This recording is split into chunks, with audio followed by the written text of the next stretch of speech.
মেরুদণ্ড থাকতে কারোর সাথে আপোষ করবো না।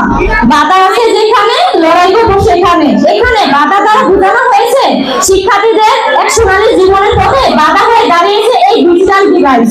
আমার বিপক্ষ দলের প্রথম বক্তা ডিজিটাল ডিভাইসের গুণমান কথা কথা ভুলিয়ে গিয়েছেন। আজকে আমরা বিতর্ক করছি কি নিয়ে? আজকের বিতর্কের বিষয় নির্ধারণ করা হয়েছে শিক্ষার্থীদের লেখাপড়ায় অমনোযোগিতা প্রদান কারণ এই ডিজিটাল ডিভাইস। বিপক্ষ দলের প্রথম বক্তা বলেছেন ডিজিটাল প্ল্যাটফর্মের মাধ্যমে নাকি শিক্ষার্থীরা নোটবুক অনলাইন ক্লাস করছে, কিন্তু ইসরায়েলের ভ্যালেন্সিয়া বিশ্ববিদ্যালয়ের গবেষক লিডিয়া আলতামুরা বলেন ডিজিটাল যন্ত্র পড়ার সুযোগ দিলেও পড়ার মান তেমন উন্নত হচ্ছে না। গ্রাম্য ভাষায় এক কথাই আছে শূন্যকারের টুকটাক কামারের এক ভাগ।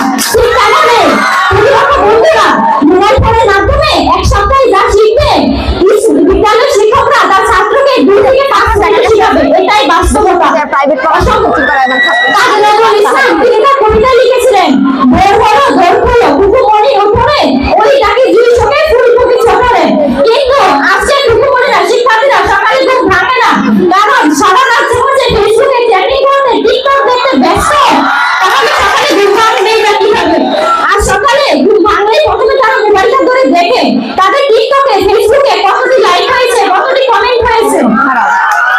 মাননীয় মডারেটর, বর্তমানে প্রথমে শিক্ষার্থীরা এই ডিজিটাল ডিভাইসটাকে ট্রেন্ড মনে করে।